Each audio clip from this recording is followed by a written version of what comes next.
नमस्कार साथियों। आज हम पटवार भर्ती के बारे में बात करेंगे।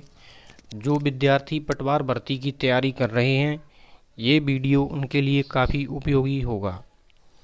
जैसा कि आप जानते हैं कि पटवार का जो सिलेबस है वो काफ़ी बड़ा सिलेबस है, तो विद्यार्थियों के सामने ये परेशानी रहती है कि कौन सी विषय को कौन सी किताब से पढ़ा जाए। तो दोस्तों, ये वीडियो मैंने इसीलिए बनाया है कि आपको इस वीडियो में ये बताया जाएगा कि आपको कौन सी सब्जेक्ट कौन सी किताब से पढ़नी है, जिससे आप पटवार में अच्छे अंक लाकर अपना सिलेक्शन करवा सकती हैं। नमस्कार। तो दोस्तों, फिर आज मैं आपको सबसे पहले सिलेबस के बारे में बताता हूँ।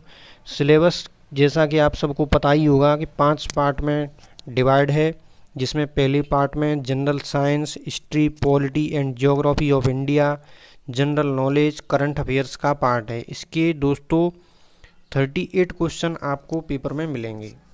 तो इस पार्ट के जो अलग अलग भाग हैं, इनमें से आपको जैसे हिस्ट्री है, पॉलिटी है, ज्योग्राफी है, इनके आपको 8 या 10 क्वेश्चन मिलने की संभावना रह सकती है। तो दोस्तों, दूसरा जो पार्ट है, इसमें geography, history, culture, polity of Rajasthan यानी राजस्थान की जो जीके है वो आने वाली है दोस्तों। तो इसमें आपको 30 क्वेश्चन मिलेंगे। तीसरा जो पार्ट है वो जनरल हिंदी का और जनरल इंग्लिश का है। इसके आपको 22 क्वेश्चन पेपर में मिलेंगे। चौथा पार्ट है मेंटल एबिलिटी का और मैथ के कुछ टॉपिक हैं। इसके आपको 45 क्वेश्चन 45 क्वेश्चन आपको पेपर में मिलेंगे। पांचवा पार्ट है कंप्यूटर का। कंप्यूटर के आपको 15 क्वेश्चन पेपर में मिलेंगे। तो दोस्तों, अब मैं आपको ये बताऊंगा कि आपको सब्जेक्ट कौन सी कहाँ से पढ़नी है। तो सबसे पहले मैं बात करता हूँ साइंस की। साइंस की अच्छी तैयारी के लिए दोस्तों आपको एनसीईआरटी की किताबें पढ़नी है। 9th से लेके 9th की, 10th की, 8th की भी पढ़ लें। इसके बाद आपको अरिहंत पब्लिकेशन की अरिहंत अरिहंत की सामान्य विज्ञान की, जो कि आपको स्क्रीन पे दिखाई दे रही होगी, एनसाइक्लोपीडिया, ये आपको पढ़नी है। इसके बाद आपको लूसेंट की एक किताब और आती है सामान्य विज्ञान की। उसमें जो क्वेश्चन आते हैं पीछे, वो आपको पढ़ने हैं। वो आपके लिए काफ़ी उपयोगी सिद्ध होंगे। तो मैं आपको बता चुका, साइंस के लिए आपको एनसीईआरटी की किताबें पढ़नी है। उसके बाद अरिहंत की किताब पढ़नी है, एनसाइक्लोपीडिया सामान्य विज्ञान, जो कि आपको स्क्रीन पर दिखाई दे रही होगी। उसके बाद आपको लूसेंट की जो सामान्य विज्ञान की किताब आती है, उसमें जो पीछे क्वेश्चन दे रखे हैं वो आपको पढ़ने हैं। इसके बाद हम इंडियन हिस्ट्री की बात करते हैं। इंडियन हिस्ट्री के लिए आपको उत्कर्ष क्लासेज के नोट्स पढ़ने हैं।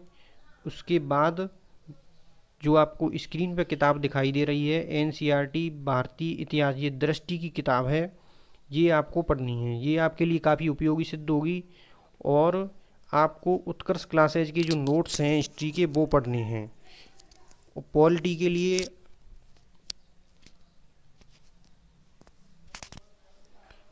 उत्कर्ष क्लासेज के नोट्स पढ़ने हैं। उसके बाद क्वेश्चन सॉल्व करने हैं आपको पॉलिटिकल के। ज्योग्राफी बात करें, ज्योग्राफी के लिए भी आपको उत्कर्ष क्लासेज के नोट्स पढ़ने हैं, एनसीईआरटी की किताबें पढ़नी हैं। करंट अफेयर की बात करें, करंट अफेयर का आपको वार्षिकांक पढ़ना है दोस्तों। वार्षिकांक मैं इसलिए बता रहा हूँ करंट अफेयर के लिए, क्योंकि जो मासिक पत्रिकाएं आती हैं या फिर रोज़ाना की वीडियो आती हैं, आप देखते होंगे यूट्यूब चैनलों पर 1-1 घंटे की, तो उसमें अपना समय ज़्यादा बर्बाद करने से मुझे अच्छा ये लगता है कि जब आपका एग्ज़ाम आए तो उससे पहले आप एक वार्षिकांक खरीद लें। उसके बाद उसको आप पढ़ें, उसमें से करंट अफेयर की तैयारी करें, क्योंकि करंट अफेयर के जो क्वेश्चन हैं वो 10-12 क्वेश्चन आएंगे दोस्तों। अब राजस्थान जीके की बात करते हैं। राजस्थान जीके के लिए मैं आपको सिखवाल की मानचित्रावली की किताब रिकमेंड करूंगा दोस्तों। ये किताब आपके लिए काफ़ी उपयोगी सिद्ध होगी। इसमें सभी टॉपिक आपके लिए काफ़ी अच्छे तरीके से दर्शाए गए हैं और इनको याद करने में आपके लिए मानचित्रों का प्रयोग किया गया है, जिससे आप इसको अच्छे तरीके से याद कर सकते हैं। सिखवाल के अलावा लक्ष्य राजस्थान की 2 वॉल्यूम आते हैं, जिसमें भाग 2 आपको स्क्रीन पर दिखाई दे रहा है। इसमें कला संस्कृति और इतिहास का पार्ट है। भाग 1 है ये भूगोल और अर्थशास्त्र अर्थव्यवस्था का भाग है। इन दोनों किताबों को आप राजस्थान जीके के लिए पढ़ सकते हैं। राजस्थान जीके के बाद आती है जनरल इंग्लिश। जनरल इंग्लिश के लिए आप अरिहंत की जो स्क्रीन पे जो किताब दिखाई दे रही है, इंग्लिश ग्रामर एंड कंपोजिशन, ये आप पढ़ सकते हैं जनरल इंग्लिश के लिए।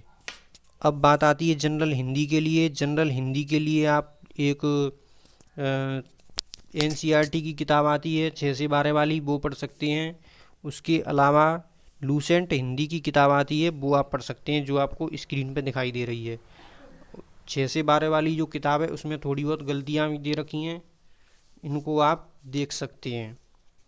मेंटल एबिलिटी और मैथमेटिक्स के लिए आप रामनिवास मथुरिया की किताब है, ये पढ़ सकते हैं। मैथमेटिक्स के कुछ ही टॉपिक पटवार के सिलेबस में हैं, तो इन टॉपिकों को आप इन किताबों में देख लें, उनको आप अच्छे से प्रैक्टिस भी कर सकते हैं। इन किताबों में बहुत सारे क्वेश्चन भी दे रखे हैं। रीजनिंग के लिए भी रामनिवास मथुरिया अच्छी किताब है, जो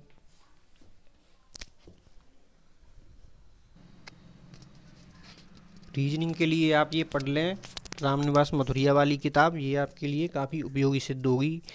इसके बाद आप प्रैक्टिस के लिए अरिहंत की सामान्य बुद्धि एवं तर्क शक्ति परीक्षण, जो आपको स्क्रीन पर दिखाई दे रही है, ये आप पढ़ सकते हैं। आर के झा इसके लेखक हैं।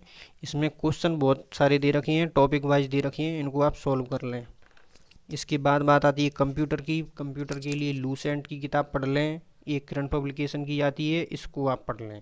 ये आपके लिए बहुत उपयोगी सिद्ध होंगी। दोस्तों, मैंने जो आपको किताबें बताई हैं वो किताबें पटवार के सिलेबस के हिसाब से काफ़ी अच्छी किताबें हैं। इनसे आप अपनी अच्छी तैयारी कर सकते हैं और पटवार के सिलेबस में अच्छे अंक प्राप्त कर सकते हैं।